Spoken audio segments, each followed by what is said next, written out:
In this lesson, you will learn about one of the 5 most used number in mathematics, the number e.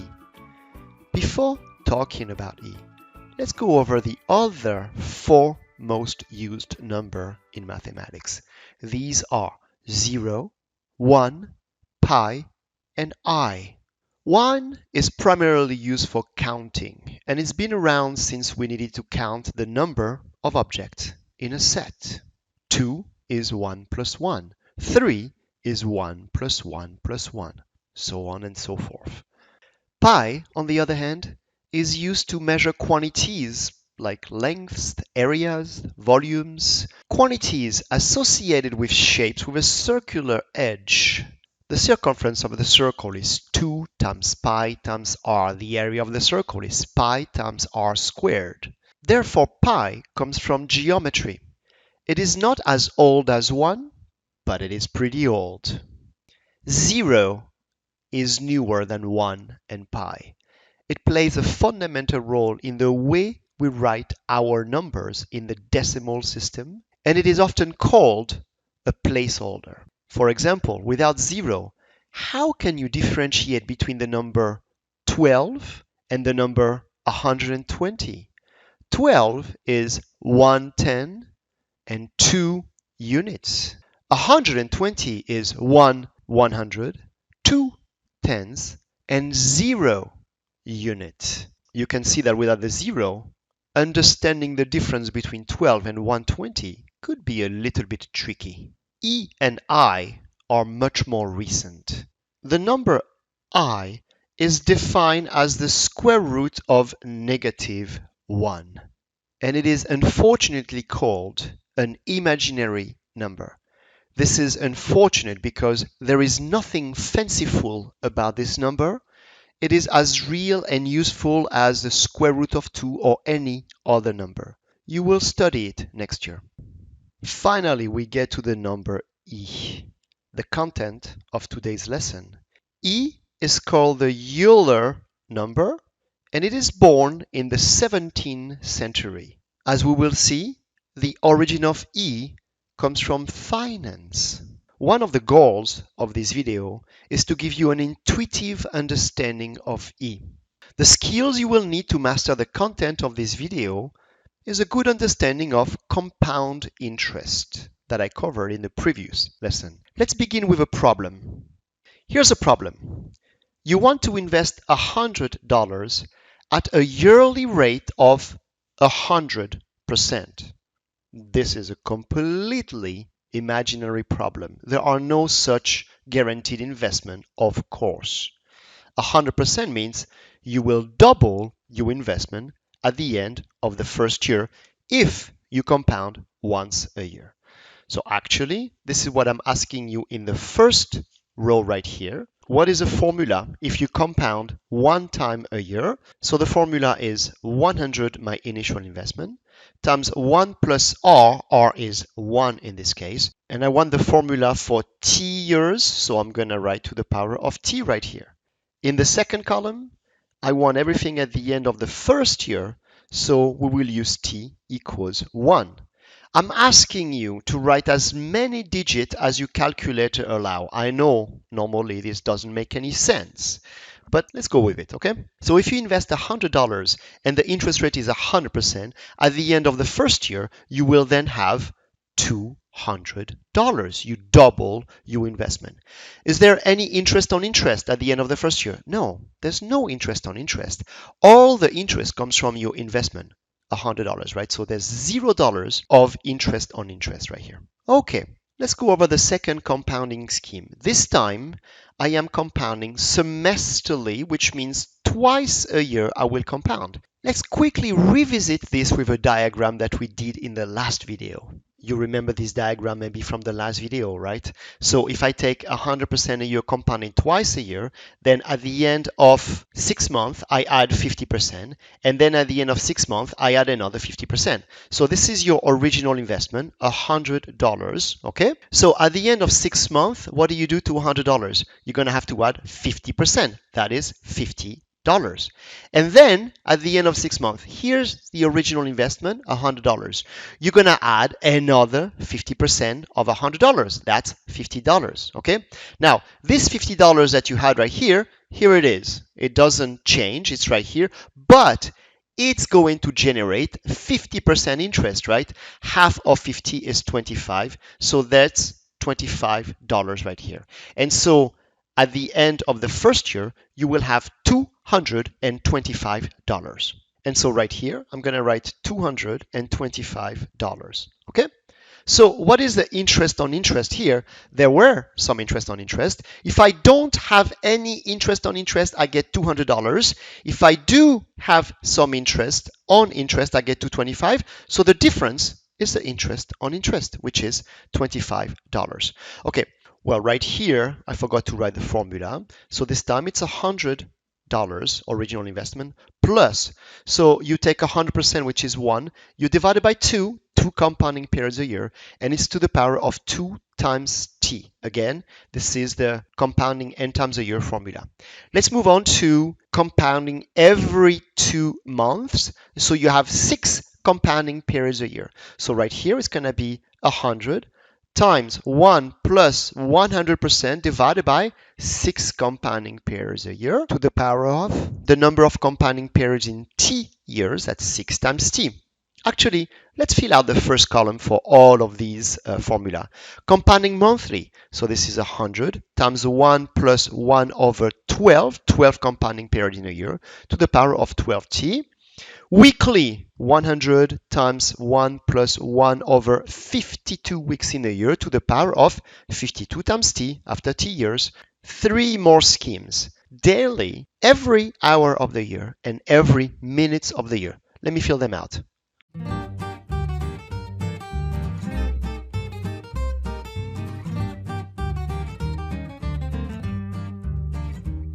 As you can see, there are 525,600 minutes in 1 year. This last formula is a little annoying to write, okay?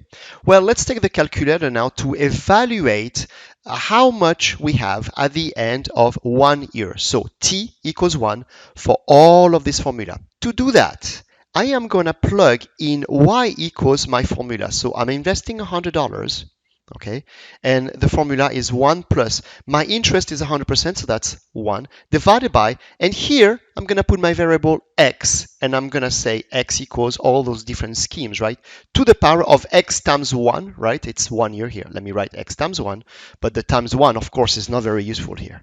Okay, so you see my variable is the number of compounding a year. Don't forget, I have to write my answer with as many digits as possible. You remember the first few value for x?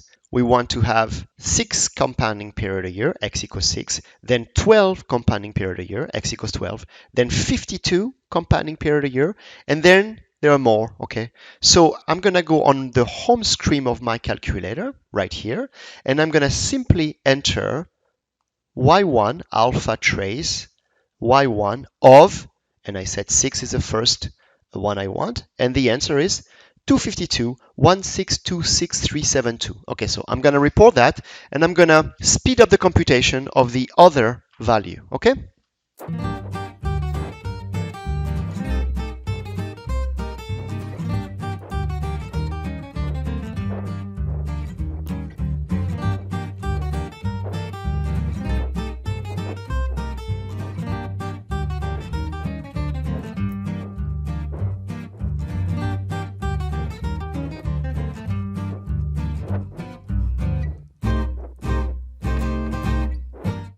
All right, so what do we notice? We notice that the amount does increase. Okay, if I increase my number of compounding period, my amount does increase. But we also notice that in the end, it doesn't seem like it's going to be above $272. It seems like it increases towards a number that is below $272. This is true. You can increase the number of compounding period. You will see that you will never go over $272. Okay, so this is an increase that is bounded. Graphically, we've seen it before. This behavior model a horizontal asymptote. Okay, it's a bounded increase. So if I keep on increasing this number indefinitely, what does that mean?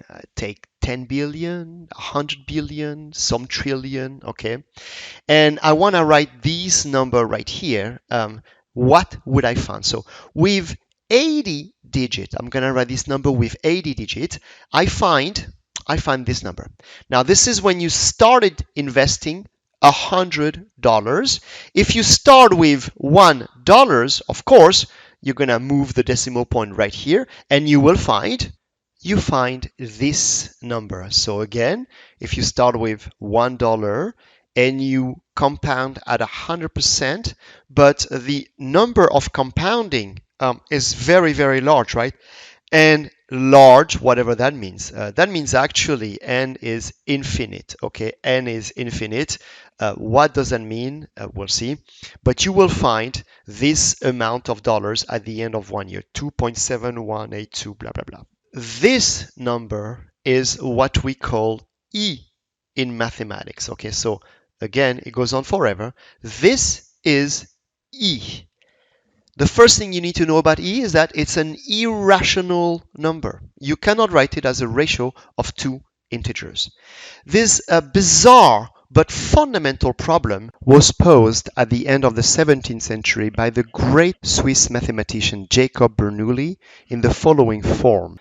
If a creditor lends money at interest under the condition that, during each individual moment, the proportional part of the annual interest be added to the principal, what is the balance at the end of a full year? So you can see it's not even easy to understand the problem in today's language. Well, actually, to make it a little bit more precise, this is how he posed the problem. Quaeritur sic creditor alicis. I'm sorry, I don't know how to read Latin, but this is actually his problem. So the important aspect is, of course, the solution of the problem.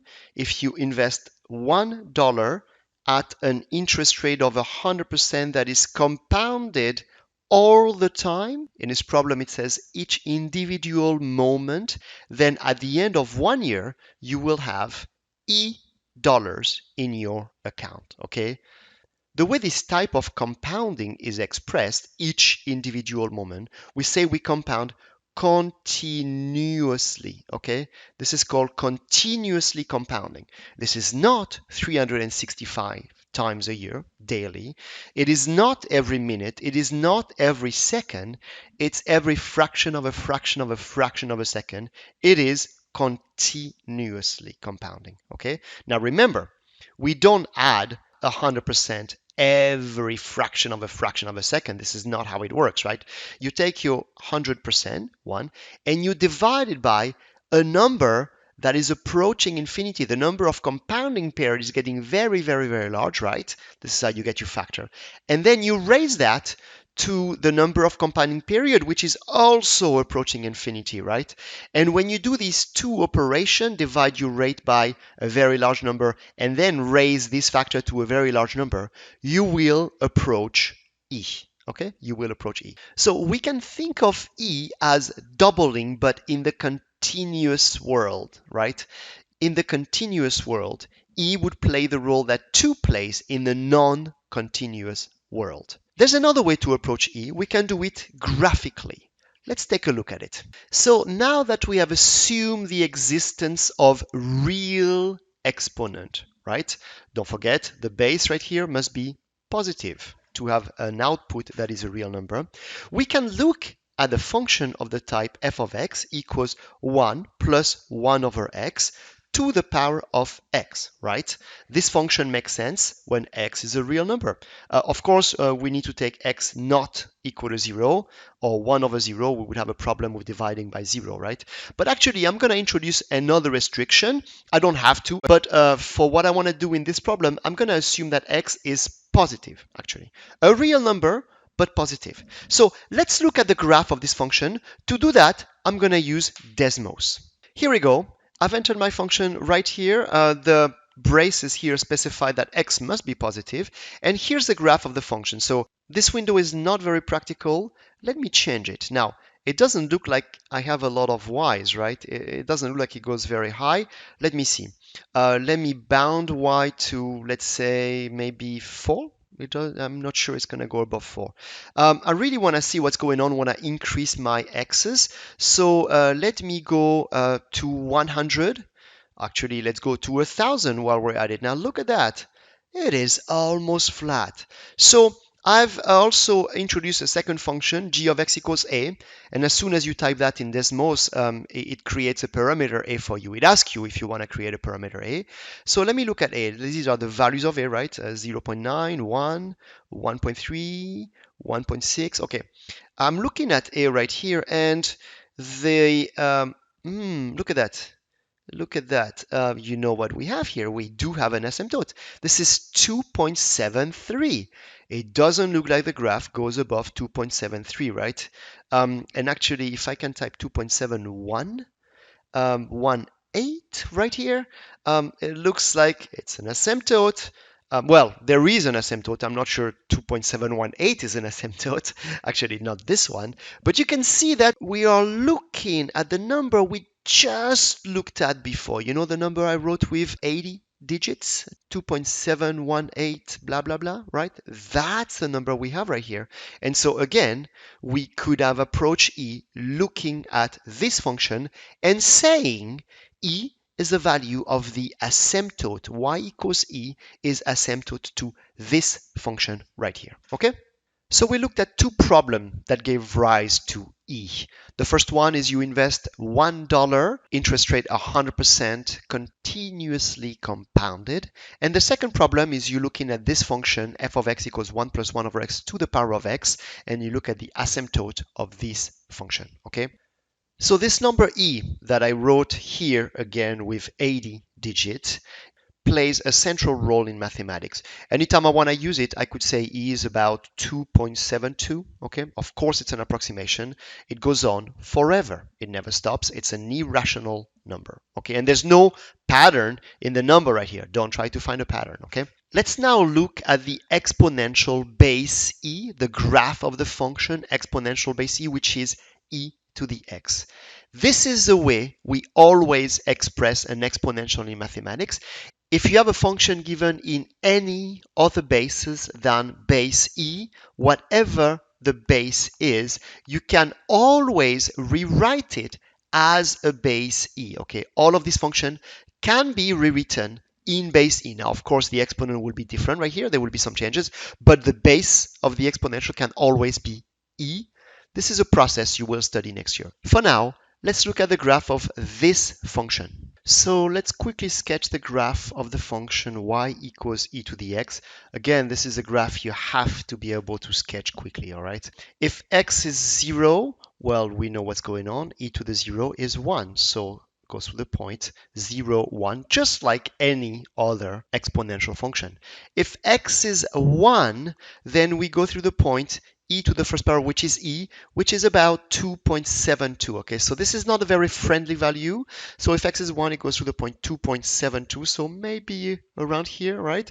So this is a point 0, 1, and this is a point 1e, right? Now, if x is 2, I know I have enough room right here to graph it because e squared is smaller than 9, right? But I don't know the value of e squared. If you actually take your calculator, you will find that e squared is about 7 point, let's say 7.4, 7.38, 7.4. But in general, I'm not going to ask you to plot this one. I don't remember this e squared. So in general, these two value will be enough, right? So here we go, very quickly increasing right here. And then right here, we know we have a horizontal asymptote, okay? This is a graph you must be able to quickly sketch going through the point 0, 1 and 1e. In the next example, let's look at the graph transformation of this graph. All right, here is a question. How do you graph this function? By following the transformation of the original graph. I didn't graph the original graph right here, so we need to graph y equals e to the x. We just did it. It goes through the point 0, 1. then 1, 2.7. Actually, for this one, let me just take also 2. 2 was 7.4, right? So 6, 7, 7.4 right here. Okay, so we're going to transform this graph right here with the asymptote right there. Okay, so the first transformation right here would be y equals e to the x plus 2. Easy. I'm moving 2 units to the left. This point goes right here. 2.72 goes 2 units to the left. And then 0, 1 goes 2 units to the left right here. It doesn't move the horizontal asymptote like that. That's the second one. So now I multiply by zero point 0.5, right? I have to do y equals 0.5 times e to the x plus 2. I know what that does. It divides all my y's by 2. So 1, y is 1, goes to 0 0.5 right here. This is 2.7. 2.7 would go to 1.35, like something like that, right? And this one, I'm just going to have to eyeball this one, right? It's going to be about here. So again, this graph, as I said, is the most important exponential, but to graph, it's also the less precise, right? When you graph 2 to the x or 3 to the x or 0.5 to the x, you get some really nice graph. This one, you don't get something very precise. Then we get a shift across a reflection across the x-axis, right? Negative zero point 0.5 e to the x plus 2. So I'm going to reflect this point that I have right here. Very, very eyeballing game right here, right? Maybe here. Maybe I should get rid of this point if I don't want to be off right here, right? Or take my calculator, one of the two. Okay, something like this. And then finally, we go down 3. So remember right here, the first thing you want to do is get your asymptote. It drops down 3, right? The x-axis drops down 3. And now that you have the asymptotes, then you can graph your function, negative 0.5 e to the x plus 2 minus 3. So this point, which is 1, 2, 3 right here, right? 1, 2, 3. These points are very, very, not very interesting, right? I was going to say very bad. 2, 3, they're not bad. It's just all an approximation here. Again, I'd rather have another base, right, to graph, like base 2, but this is the most common base. Make sure you can quickly sketch this graph. Let's go over the last example. So the last example is a matching problem. You're going to have to match an equation with its graph without using a calculator. That's a whole idea. But a calculator wouldn't be very useful right here. Here's what I'm asking you. I'm going to give you the graph of y equals e to the x and a point on the graph. Now, you don't have any scale on the x or y, so I have no idea what this point is, okay? I'm going to call the point A, B. And then I'm doing some transformation on the graph of y equals e to the x, right? You can see the transformation I'm doing on the graph. And I'm asking you to figure out what graph matches with what, right? So let's begin. When you have the first problem right here, the first equation is f of x equals e times e to the x. Now, we know what happens to e to the x when you multiply the output by e, right? The point A, B would be then going to the point A, and then right here it would be e times b, right? That's what happens. But if you look at the graph I'm giving you, so they all have the original graph. In gray, I have the original graph with AB, and then in red, I have the graph transformation that happened to the gray graph, right? But you don't have this point, right? Right here, it's AB minus 1. Here is A divided by 2B, right? Here, move left by 1 unit. Here, move right by 1 unit, drop by 1 unit. So I don't have this vertical dilation by a factor of E. I don't have this, right? So what did I do? Well, I did not look at it this way. So what did I do? E times e to the x is the same as e to the first power times e to the x, and this is e to the x plus 1. And I know what happens when I go from y equals e to the x to y equals e to the x plus 1. I know what happens to the point A, B. The point AB will go to A minus 1 B. This is a translation 1 unit to the left. All right, let's see if I have this point here. A minus 1, no, right here, this one right here, right?